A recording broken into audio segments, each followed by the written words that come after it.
தற்போதைய பிரச்சினைக்குரிய சூழ்நிலை காரணமாக முறையான விசாரணை நடத்தப்படும் வரை அந்த பகுதியில் இல்மனைட் அகழ்வுக்கான உரிமத்தை வழங்க முடியாது என சுற்றாடல் அமைச்சு தெரிவித்துள்ளது. சட்டவிரோத அருவக்காடு இல்மனைட் அகழ்வு மோசடி தொடர்பாக சுற்றாடல் அமைச்சின் வகிபாகத்தை விசாரிக்க புவியியல் மற்றும் சுரங்க பணியகத்திற்கு தலையிடுமாறு சுற்றாடல் அமைச்சு அறிவுறுத்தியுள்ளது. புத்தளம் அருவக்காடு பகுதியில் சட்டவிரோத இல்மனைட் அகழ்வுகள் இடம்பெறுகின்றமை தொடர்பில் நேற்று முன்தினம் தகவல்கள் வெளியாகியிருந்தது. இல்மனைட் பயன்படுத்தப்பட்ட பல இயந்திரங்களும் குறித்த பகுதியிலிருந்து பறிமுதல் செய்யப்பட்டதுடன் அகழ்வு பணிகளுக்காக வெளிநாட்டு மற்றும் உள்நாட்டு தொழிலாளர்களும் ஈடுபடுத்தப்பட்டதாக போலீசார் தெரிவித்தனர்.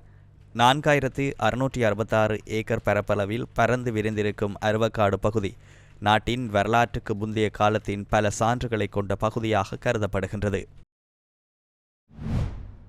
புத்தளம் அருவாக்காடு காணி தொடர்பாக எழுந்துள்ள நிலைமை தொடர்பில் கம்பஹா யாகொடவில் இன்று காலை நடைபெற்ற நிகழ்வில் தொழில் பிரதி அமைச்சர் மஹிந்த ஜெயசிங்க தனது கருத்துக்களை தெரிவித்தார்.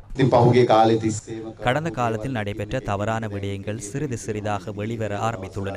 புத்தளம் பகுதியில் முன்னெடுக்கப்பட்ட கடத்தல் தொடர்பான விடயங்கள் நேற்று முன்தினம் வெளிக்கொணரப்பட்டு இருந்தது. அந்த செயற்பாட்டுடன் அமைச்சர்கள் பலர் தொடரப்பட்டுள்ளதாக வெளிக்கொணரப்பட்டும் வருகின்றது. அது தொடர்பில் தற்போதைய பதில் போலீஸ் மாதிபர் நேரடியாக தலையிட்டு அந்த கடத்தல் தொடர்பில் நாட்டிற்கு வெளிக்கொணர்வதற்கு முயற்சித்துள்ளார். இப்போது 7-8 மாதங்களே எங்களுக்கு நிறைவடைந்துள்ளன. 5 வருடங்கள் பூர்த்தியாகின்ற போது இந்த நாட்டை படுகொலியில் வீழ்த்திய கடத்தல்காரர்கள் சிறிது சிறிதாக வெளியில் வருவார்கள். இந்த நாட்டை சீரழித்தவர்கள் தொடர்பில் வெளிக்கொணரப்படும் போது இன்று அவர்கள் குழப்பமடைந்துள்ளனர். அதனால் தேசிய மக்கள் சக்திக்கு பல்வேறு குற்றச்சாட்டுகளை முன்வைக்க ஆரம்பித்துள்ளனர். சேறுகளை பூசுவதற்கு ஆரம்பித்துள்ளனர். எந்த ஒரு சேறு பூசுதலுக்கும் அடிபணியாமல் பின்வாங்கி திரும்பாமல் நாட்டினை கட்டியெழுப்பும் அரசாங்கமாக முன்னோக்கி பயணிப்போம் என்ற உறுதியினை உங்களுக்கு இன்று கூறுகின்றேன்.